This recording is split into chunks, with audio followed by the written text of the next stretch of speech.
I know, team India के हारने से कई सारे लोग बहुत दुखी हैं, लेकिन दुखी होने से किसी का भला नहीं होता। इसलिए खुश रहिए। ये सोचिए कि हम कम से कम फाइनल तक तो पहुंचे, है ना। सोचिए अगर फाइनल से पहले ही बाहर निकल जाते तो कितना दुख होता। इसलिए अब ये दुखी चेहरा छोड़िए और मुस्कुराइए। मुस्कुराने से ना चेहरे की चमक भी बढ़ती है और आपका शरीर भी तंदुरुस्त रहता है। इसलिए मुस्कुराइए और अपने आसपास वालों को भी कहिए कि वो पॉजिटिव रहे। इस बार हार गए तो क्या हुआ, अगली बार तो जीत ही जाएंगे।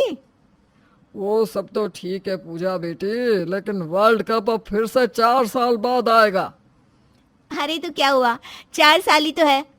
4 साल ही नहीं, 4 साल है, जो बहुत लंबा वक्त होता है।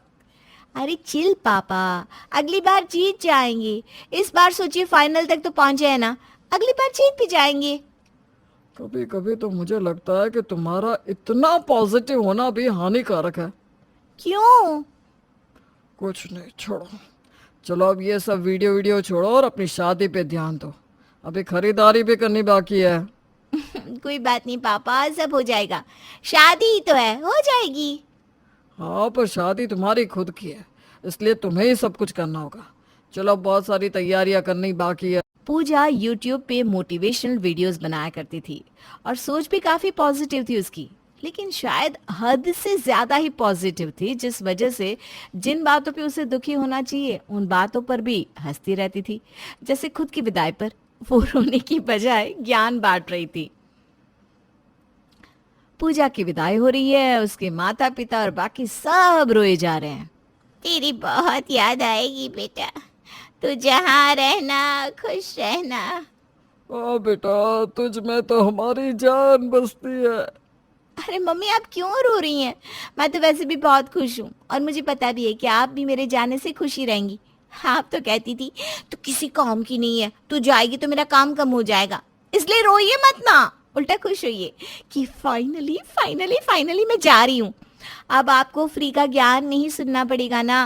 और पापा आप तो सबसे ज्यादा खुश होंगे कि अब मैं आपको परेशान नहीं करूंगी, आपके पैसे नहीं उड़ाऊंगी, क्यों है ना।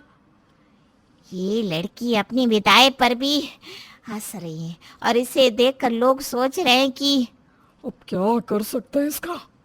अरे बहुत हंसमुख है हमारी पूजा, किसी को भी दुखी नहीं देख सकती, इसलिए हमेशा खुश रहती है।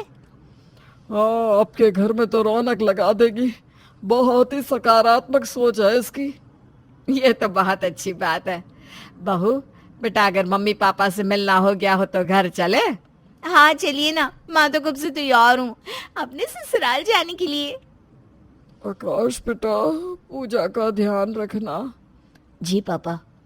अच्छा मम्मी पापा बाय, अब हम चलते हैं, ठीक है। हाँ बाय। पूजा इतनी सकारात्मक थी कि उसे देखकर दूसरे लोग डिप्रेस्ड हो जाते हैं। उसके माता पिता को तो इस बात का पता था, लेकिन ससुराल में आए उसे अभी कुछ ही दिन हुए थे और अब उसके ससुराल वालों को भी पूजा की मोटिवेशनल स्पीच मिलने लगी थी। अरे पूजा क्या बना रही हो? मम्मी जी आज मैंने सबके लिए हलवा पूरी बनाया है। अच्छा जरा मैं अभी तो चख कर देखूं कैसा बना है। हाँ हाँ ये लीजिए। अरे इसमें तो शक्कर की जगह नमक पड़ गया है, शायद तुमने गलत डिब्बा उठा लिया है बेटा। अच्छा, हाँ ये दोनों डिब्बे साथ में पड़े थे ना तो ऐसा हो गया होगा। अरे अब तो पूरा हलवा बेकार सा हो गया, कितना नुकसान भी हो गया। अरे मम्मी जी चिल, हलवा ही तो खराब हुआ है, कोई बात नहीं, पॉजिटिव रहिए। आज बाहर से खाना मंगवा लेते हैं। हाँ। अरे इतना सारा हलवा खराब हो गया, उसमें घी सूखे मेवे सब गए, और बुरा तो लगेगा ही ना। मम्मी जी पॉजिटिव सोचिए, आज हमें बाहर का खाना खाने को मिलेगा, इसलिए खुश होइए, हमेशा खुश रहिए, मुस्कुराइए, पॉजिटिव सोचिए। चलिए अब भी मैं बाहर से खाना ऑर्डर कर देती हूँ। अजीब लड़की है ये भी, इतना सारा नुकसान होने के बाद भी कह रही है खुश रहो मुस्कुराओ। पूजा की मोटिवेशनल स्पीच हर बात में आ जाती थी, जो अब उसके ससुराल वालों को इरिटेट करने लगी थी। अरे कहाँ चला गया? क्या हुआ आकाश, क्या ढूंढ रहा है? माँ मैंने जेब से 50,000 का चेक रखा था, वो मिल ही नहीं रहा। अरे अच्छे से देखो बेटा, यहीं कहीं होगा। मैंने हर जगह देख लिया, मिल ही नहीं रहा। कहीं रास्ते में गिरा तो नहीं दिया तुमने आकाश? मुझे भी यही लगता है पिताजी। मैं शायद जब एक दुकान पे कुछ लेने के लिए गया था तो वहीं गिर गया होगा। हे भगवान, अब क्या होगा? कहीं वो चेक किसी के हाथ लग गया तो? वही तो, अब मुझे जल्दी से बैंक जाकर इसकी रिपोर्ट लिखवानी होगी। क्या परेशानी हो गई ये। हाँ हाँ, बैंक के चक्कर मारो सो अलग, और कहीं किसी के हाथ लग गया तो 50,000 का नुकसान होगा वो अलग। अरे कोई बात नहीं, उसमें इतना उदास मत होइए। अब आपके उदास होने से, परेशान होने से चेक वापस तो नहीं आएगा ना? अरे तुम ऐसा कैसे कह सकती हो? मेरा 50,000 का चेक गुम हुआ है। हाँ मुझे पता है, तो क्या हो गया?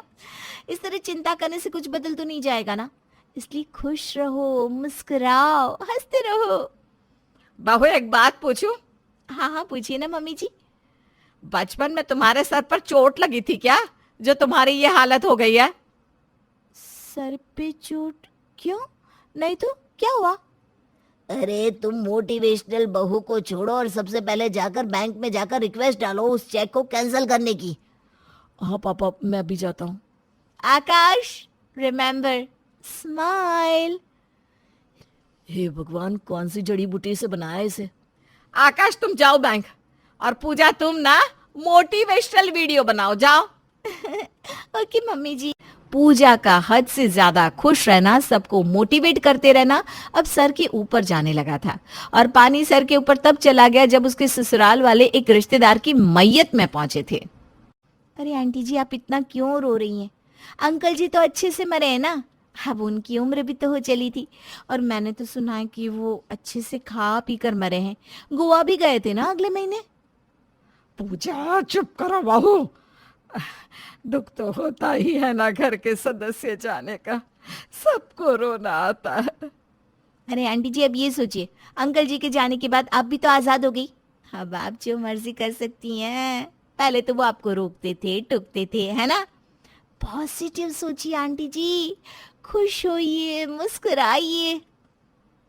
यहाँ मेरे पति की मौत हुई है और ये लड़की मुझे हंसने को कह रही है। अरे कावेरी, इसके सर पे चोट लगी है क्या? अब नहीं नहीं, ये तो बस थोड़ी सी चुलबुली है, सबको हंसाती रहती है, किसी को रोता हुआ नहीं देख सकती ना, इसलिए। है ना बहू? वही तो आंटी जी। तुम चुप करो अब पूजा और चलो यहाँ से। अरे मैं तो बस उन्हें मोटिवेट कर रही थी। अरे बहुत हो गया तुम्हारा ये मोटिवेशनल लेक्चर, ठीक है? अब चलो, इससे पहले कि लोग यहाँ तुम्हें सुनकर डिप्रेस्ड हो जाए। आकाश, ये तुम्हारी बीवी का ना कुछ करना पड़ेगा। हर वक्त जब देखो जहां देखो मोटिवेशनल स्पीच देती रहती है। इस तरह तो लोग हमें अपने यहाँ बुलाना ही छोड़ देंगे।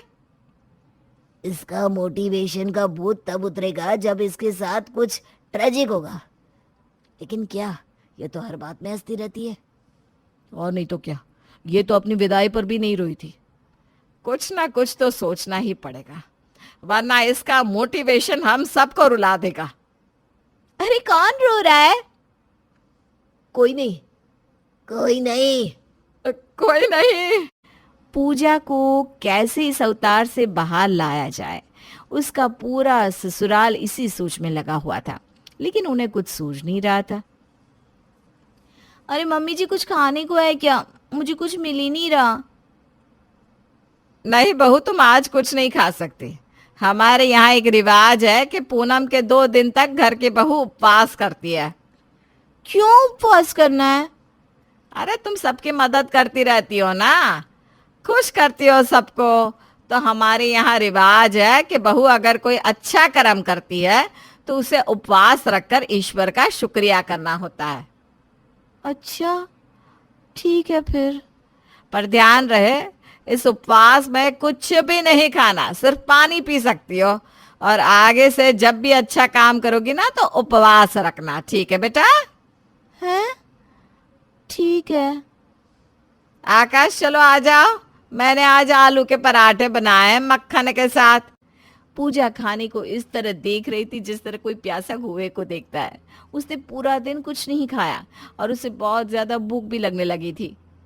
अरे मेरे तो घुटनों में बहुत दर्द हो रहा है। अरे पापा जी, नहीं नहीं, मैंने कुछ मोटिवेशनल बोला तो फिर से उपवास करना पड़ेगा। क्या हुआ पूजा बहू, कुछ कह रही थी? नहीं नहीं, कुछ नहीं पापा जी, आप बाम लगा लीजिए ना। मम्मी जी, आज तो मैं खा सकती हूँ ना खाना? हाँ हाँ, खा लो, ये लो। लाइए लाइए। देखा, मोटिवेशनल बहू कैसे नॉर्मल बहू बन गई। वाह माँ, आपने तो सच में इसकी बोलती बंद कर दी। अरे हंसो, मुस्कुराओ, पॉजिटिव रहो।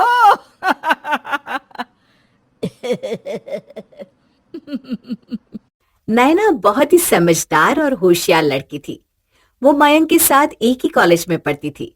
मयंक और नैना एक दूसरे को बहुत पसंद करते थे और शादी करना चाहते थे। मयंक और नैना के माता पिता एक दूसरे से मिलकर उन दोनों की शादी करा देते हैं और मयंक नैना को दुल्हन बनाकर अपने घर ले आता है। जैसे ही मयंक की मां नैना को देखती है, अरे पूरी दुनिया में तुझे बस ये एक ही लड़की मिली थी शादी करने के लिए, और लड़कियां मर गई थी क्या? क्या माँ, कुछ भी बोलती रहती हो तुम।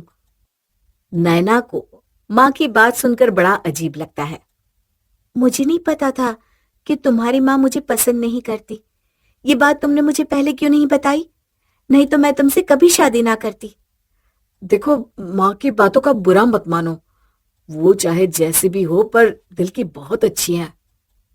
मयंक नयना को बड़े प्यार के साथ समझा बुझा देता है। नयना दिखने में तो दूसरी लड़कियों की तरह ही थी, पर थी एकदम पहलवान की तरह। इसी वजह से मयंक की मां को नयना बिल्कुल भी पसंद नहीं थी। उसकी मुंह दिखाई की रस्म थी तो पड़ोस की कुछ औरतें मयंक के घर आती है और वो नयना को देखकर कहने लगती है, मयंक की माँ, बहू तो तुम चुनकर लाई हो, लाखों में एक, बिल्कुल अलग, एकदम छांट कर। फिर सारी औरतें मुंह बंद करके हंसने लगती है। हाँ, सही में तुम्हारी बहू को देखकर कोई नहीं कहेगा कि वो खाते पीते घर की नहीं है। मयंक की मां उन औरतों की बात काटते हुए कहती है, अच्छा, अब तुम सब ये बातें छोड़ो, मैं तुम लोगों के लिए चाय नाश्ता लेकर आती हूँ।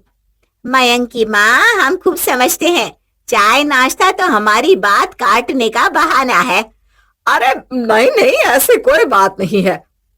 मयंक की मां नैना को इसलिए पसंद नहीं करती थी क्योंकि वो एकदम हट्टी कट्टी लड़की थी, जो दिखने में किसी आदमी से कम नहीं लगती थी, जबकि मयंक एक दुबला पतला लड़का। अब तो मयंक को देखकर उसके दोस्त भी उसका मजाक उड़ाने लगे थे। मयंक अपने ऑफिस में काम कर रहा था, तभी मयंक के दोस्त उसके पास आते हैं। और मयंक, कैसा है? तेरी बीवी ठीक तो है ना? आज तेरी बीवी ने कोई कुश्ती उश्ती लड़ी क्या? मयंक उनकी बात की ओर ध्यान नहीं देता और अपना काम करने लगता है। उधर घर पर मयंक की मां घर पर अपना सर पकड़े बैठी थी। अरे क्या करूं इस बहू का, कोई काम ठीक से नहीं करती। नैना की सास नैना को कपड़े धोने के लिए देती है। ये ले कपड़े और इन्हें अच्छी तरह से धो दे, समझी? जी ठीक है माँ, मैं कपड़े अच्छी तरह धो दूंगी। फिर नैना उन कपड़ों को धोने के लिए बाथरूम में जाती है और एक एक करके सभी कपड़े अच्छी तरह धो डालती है। जब सारे कपड़े धुल जाते हैं तो उन्हें सूखने के लिए आंगन में बंधी रस्सी पर डाल देती है और घर के बाकी काम करने लगती है।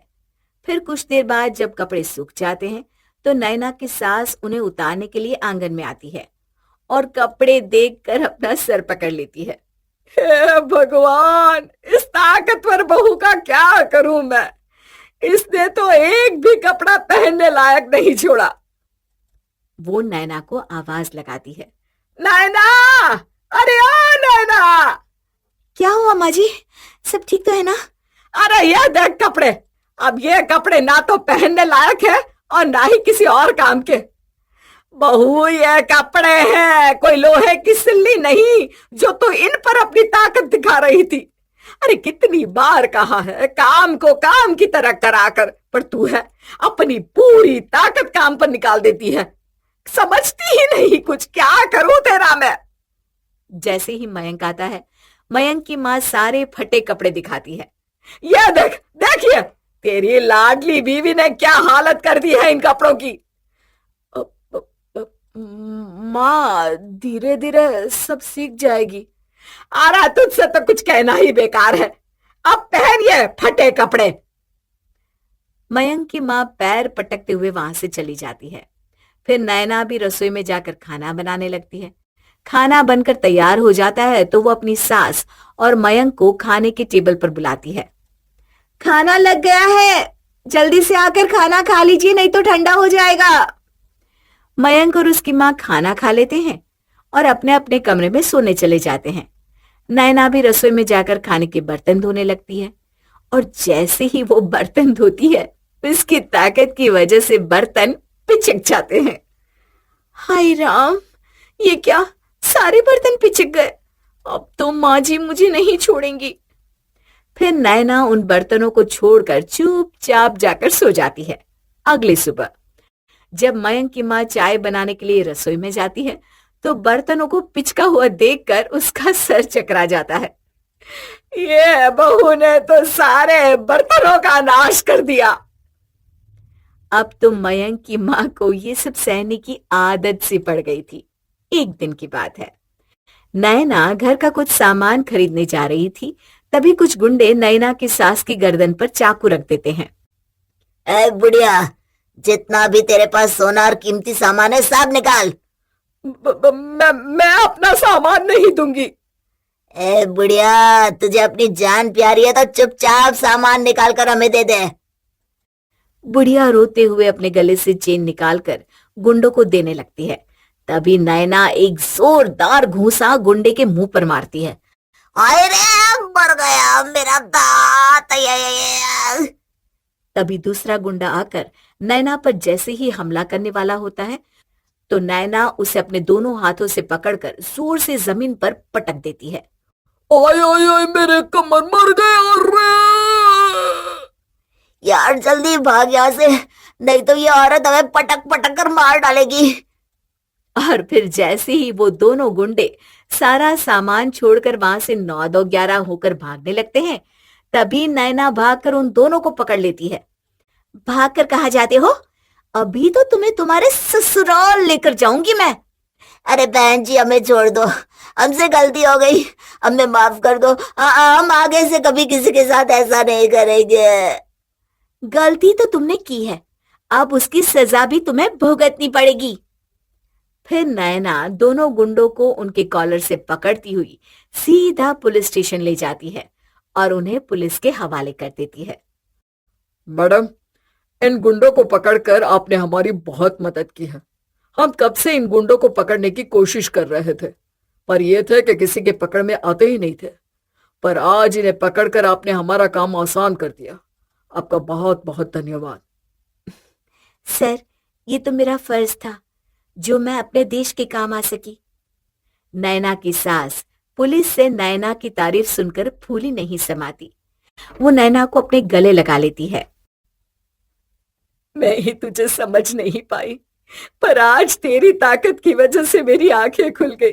मुझे माफ कर दे बहू, मैंने तुझे पहचानने में भूल कर दी। नहीं नहीं माँ जी, आप ऐसा क्यों कह रही हैं? अगर आज तू ना होती तो ये लोग सामान तो ले ही जाते हैं, पर शायद मुझे भी मार डालते। आज तूने मेरी जान बचा ली और साथ में सारा सामान भी उन गुंडों से बचा लिया। आज तेरी ताकत की वजह से तू उन गुंडों को पकड़ पाई। अरे मुझे तुझ पर नाज है बहू। नैना अपनी सास के मुंह से अपनी तारीफ सुनती है तो उसकी आंखों में आंसू आ जाते हैं। तू रो रही है क्या पगली? नहीं माँ जी, ये तो खुशी के आंसू है। आजा मेरी बेटी, अब मुझे तुझसे कोई शिकायत नहीं है। संतोषी की 2 बहुएं थी, एक महंगी और दूसरी सस्ती। हाँ, आपने सही सुना, एक महंगी और दूसरी सस्ती। और ये दोनों सिर्फ कहने भर के लिए महंगी और सस्ती नहीं थी। आसपास के सभी लोगों के सामने संतोषी की बड़ी बहू महंगी बहू ही थी। पर ऐसा क्यों, जानने के लिए चलते हैं संतोषी निवास में। सवेरे सवेरे नई नई साड़ी पहने रेशमा अपने कमरे से बाहर आती है और सभी के साथ सोफे पर जाकर बैठ जाती है। कहीं शादी ब्याह में जाना है क्या बहू? सवेरे सवेरे इतना सज धज कर कमरे से निकली हो। पल्लू का काम कितना अच्छा लग रहा है जेठानी जी, काफी महंगी साड़ी लगती है। मेरी साड़ी छोड़ो प्रिया, खराब कर दोगी। तुमने कभी देखी है क्या इतनी महंगी साड़ी? और आप भी क्या मम्मी जी, महंगी नहीं है ये साड़ी 10,000 की तो है। इससे महंगी साड़ियाँ तो मेरे मायके में लोग नौकरों को दे देते हैं। ये तो कुछ आपने ज्यादा ही बोल दिया भाभी। अब जिन लोगों ने कभी पैसे देखे ही नहीं है ना, उन्हें तो मेरी बात झूठी ही लगेगी देवर जी। ऐसे ही नहीं पूरा मोहल्ला मम्मी जी की बड़ी बहू को महंगी बहू कहता है। शादी में पूरा शहर सजवा दिया था मेरे मम्मी डैडी ने, ऊपर से 3 गाड़ियां भरकर दहेज लेकर आई थी मैं। बहुत बड़ा धोखा मिल गया मुझे, वरना ये मेरा क्लास नहीं है। कहाँ किसी टाटा अंबानी के घर जाती मैं। खैर इन कपड़ों में मुझे 1 घंटे से ज्यादा समय हो गया है। मैं जा रही हूँ कपड़े बदलने, फिर मुझे अपनी फ्रेंड्स के साथ एक थीम पार्टी में भी जाना है। किचन तो तुम संभाल ही लोगी ना प्रिया, वैसे भी तुम वहीं ज्यादा अच्छी लगती हो। ये थी रेशमा, जिसे दिखावा करने की बड़ी बुरी आदत थी। उसे अपने आगे सभी के सभी फीकी चाय लगते थे और उसके घमंड में तड़का लगाने के लिए विमल हमेशा तत्पर रहता था। रेशमा जैसे ही अपने कमरे में कपड़े बदलने के लिए जाती है, दरवाजे की आहट से विमल की नींद टूट जाती है। अरे डार्लिंग तुम, मुझे लगा ये धरती पर अप्सरा कैसी, पर ये तो तुम हो। इतनी सुबह सुबह कैसे उठ गई? तबीयत तो ठीक है ना मेरी जान? ओ, एक तुम ही तो विमल जिसे मेरी कदर है, वरना इस घर के लोग तो क्या कहूँ मैं। रेशमा माय डार्लिंग, अपना मूड खराब मत करो। तुम्हें थीम पार्टी में जाना है ना, जल्दी जल्दी तैयार हो जाओ। वैसे भी तुम्हारे बिना कभी कोई पार्टी स्टार्ट हो सकती है? अरे बेकार में क्यों सबको वेट करवाती हो? प्रिया अकेले ही पूरी रसोई संभालती है। सुबह की पार्टी में गई रेशमा शाम को अपनी सहेलियों के साथ अपने घर वापस लौटती है। अरे प्रिया 3 कप चाय लाना तो।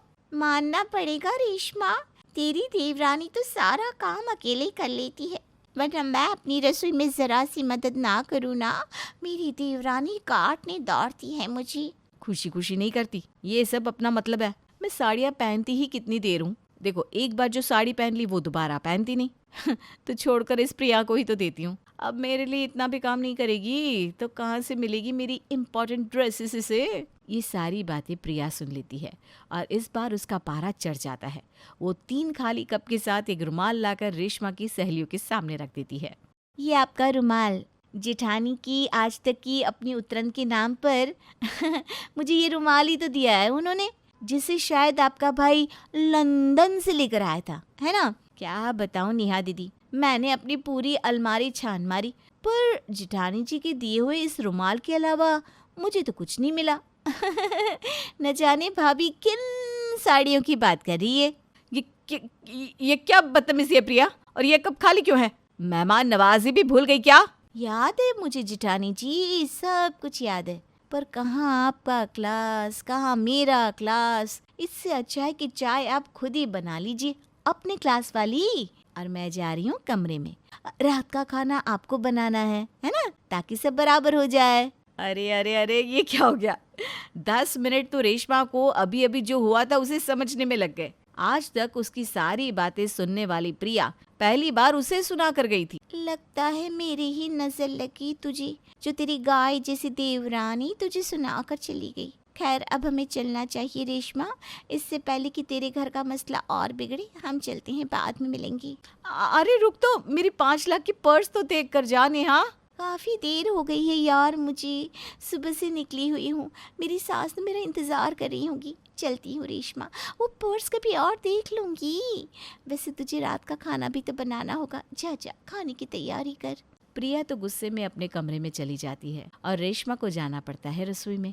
शादी के दूसरे दिन रसोई में आई थी, उसके बाद आज का दिन फिर रसोई में आना पड़ रहा है। अब मुझे क्या पता कि प्रिया ने कहाँ क्या रखा है। अभी अभी मैनिक्योर करवाया था, मेरे तो पूरे नेल्स खराब हो जाएंगे। एक काम करती हूँ, पेट दर्द का बहाना कर लेती हूँ। और रेशमा अपना पेट पकड़कर जोर जोर से रोने लगती है। उसके चिल्लाने की आवाज सुनकर उसकी सास भागती हुई वहां आती है। अरे क्या हुआ बहू, तू ठीक तो है ना? अरे कराह क्यों रही है बहू? पेट में बहुत जोर का दर्द हो रहा है क्या? जरूर तू बाहर कुछ खा कर आई होगी। मेरे पेट में बहुत जोर का दर्द हो रहा है मम्मी जी, मैं बर्दाश्त नहीं कर पा रही हूँ। अरे रुक, मैं अभी प्रिया को बुला कर लाती हूँ। तुझे ना गैस हुई होगी, प्रिया नमक अजवाइन की फाकी देगी ना तो तू फट से ठीक हो जाएगी। संतोषी जाकर प्रिया को बुलाकर लाती है। प्रिया एक ग्लास में पानी और एक कटोरी में नमक अजवाइन लेकर अपनी जेठानी के बगल में बैठती है। अरे ठीक से प्रिया, तू मेरी साड़ी पर बैठ गई। ओह गॉड, पूरी एम्ब्रॉयडरी की शाइन चली गई। नहीं साड़ी थी मम्मी जी मेरी। अरे अभी तो तेरे पेट में दर्द हो रहा था बहू, बहुत ड्रामा कर लिया तूने।